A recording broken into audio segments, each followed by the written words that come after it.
In this video, we will explore the Options widget on the lease information page. The Options widget allows you to capture all lease option information and dates, and the lease option functionality will automatically update lease dates and recurring charges when an option is exercised. At the end of this video, you will be able to add a new option and exercise an existing option. Let's get started. In previous trainings, we used the example of being a coffee retailer with a kiosk and a storefront in a shopping mall. We have a separate lease for the kiosk space and the storefront space. Let's open the lease for the storefront. I'm going to access the lease from the Recent Records widget. Other widgets on the lease information page are covered in separate training videos. For now, we'll go straight to the Options widget. This is where you'll add your renewals, terminations, right to purchase, and other lease options. To add a new option, click Add New to open the Option Details page. Notice on the top line, the system shows you the location and lease name, so you know exactly what record you're adding this option to. The Space Info dropdown will list all spaces linked to the lease, so be sure to select the correct one that you want to add the option to from the dropdown. The start and end dates to the right will populate based on your selection from the Space Info dropdown. Now we can fill in some general information about the option. Option type is where you'll select the desired option you'll be abstracting. For our example, we'll look at a renewal. Option detail charge type will list all existing charges on your lease, so you'll need to select the one that you'd like this option to apply to if applicable. For example, if the lease has a base rent, CAM, and tenant improvement allowance charge, and we want to renew the base rent charge, we would select base rent from the Option Detail Charge Type dropdown.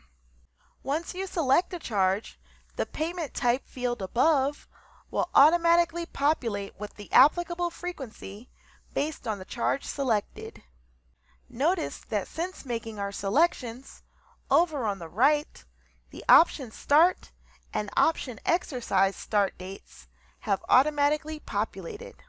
The Option Start date has now defaulted to the first day after the lease expiration date, because the renewal will start after the original lease ends. The Option Exercise start date defaults to 1 year prior to the lease end date, but this field can be overwritten if necessary. If your lease specifies that you have a certain amount of days to notify your landlord that you would like to renew or exercise the option, you can select that in Notice Days field, but this is not a requirement. When you make a selection for Notice Days, the Option Exercise End Date field will populate accordingly. Option term years can be used to distinguish the duration of the option, and upon selection, the Option End Date field will populate. Option status is strictly a label. Though one of the selections here is exercised, choosing it does not mean that the option has in fact been exercised. Additional steps are needed to exercise an option. For now, we'll say this option is active. You also have the ability to specify a future and option currency. The Master Option checkbox will be checked only if you want to apply this option to multiple spaces. For example, if the lease has 3 spaces and you want to renew all 3 of them, then you would check Master Option. Above the option dates on the right, if you have a lease that includes a stated percentage increase for the option, you can track that in the percentage field. Below, the first 4 option dates have already been populated by the system. If needed, you can override any of them except the option start date, or you can leave them as they are. The landlord notify start and landlord respond end dates can be used to track the time span that your landlord must notify you whether they've accepted or rejected your option to renew. But neither of these fields are required, so you could relabel and repurpose them to track some other dates if desired. If the option type you are abstracting has been classified as a FASB option, then there will be an Include in FASB Calculation checkbox. If you would like this option to be reflected on the FASB schedule and considered in FASB calculations, be sure to check this box. Otherwise, this option will not be fed into the FASB Manager module. Once the basic option details are filled into the top section, we need to click Save to create the option before we can add in the rental activity. Once saved, you can add rental activity either manually, line by line, by clicking Add Rental Activity, or we can let the system auto-populate the rental activity based on certain parameters by clicking Auto-Populate Rental Activity.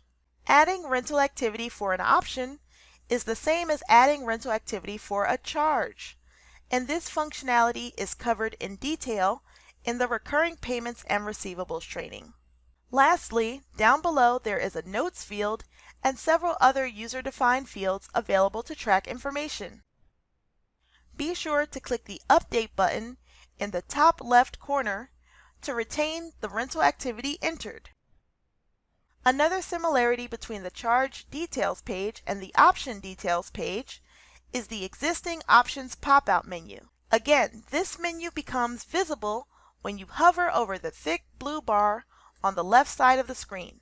Now, this pop-out shows a list of all spaces linked to the lease and any options associated with each space.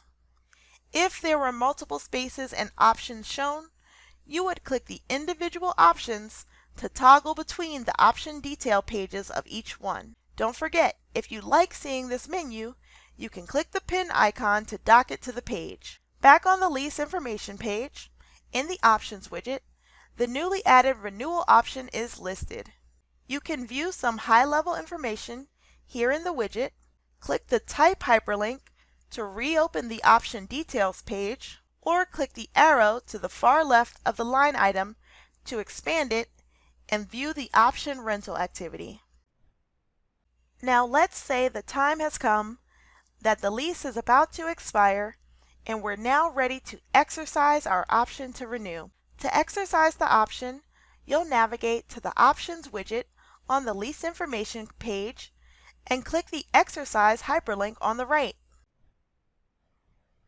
A pop-up will ask you to verify that the option's start and end dates are correct. Once you click OK, the Exercise option screen opens, where you will need to verify some additional information like the option type, what spaces the option is applied to, and the option start and end dates.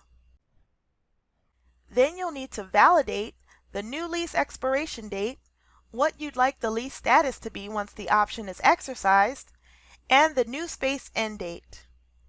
If all of that information is correct and you do want all of those fields to update upon exercising the option, ensure that all three checkboxes are selected. Check all charges that you would like to extend and confirm the extension date listed. Note that in addition to extending the charge dates, if you also want to add the option rental activity to your charge, you will need to select the charge from the drop-down on the right. Finally, once all of this information has been confirmed, you can click the Exercise button in the bottom right corner and you'll receive yet another confirmation pop-up. Just click OK and you will have officially exercised your option. Once exercised, the option status field will automatically change from the previous selection to exercised, and the exercise hyperlink will be disabled. To review, the Options widget on the Lease Information page is where you will capture information about renewals, terminations, right to purchase, and other lease options. On the Option Details page, you must enter the general information for the option and click Save before populating the rental activity. You can enter rental activity manually, line by line, or you can have the system auto-populate percent-based increases in rental activity. When it's time to exercise an option, click the Exercise hyperlink in the Options widget. This concludes Lease Level Widgets options.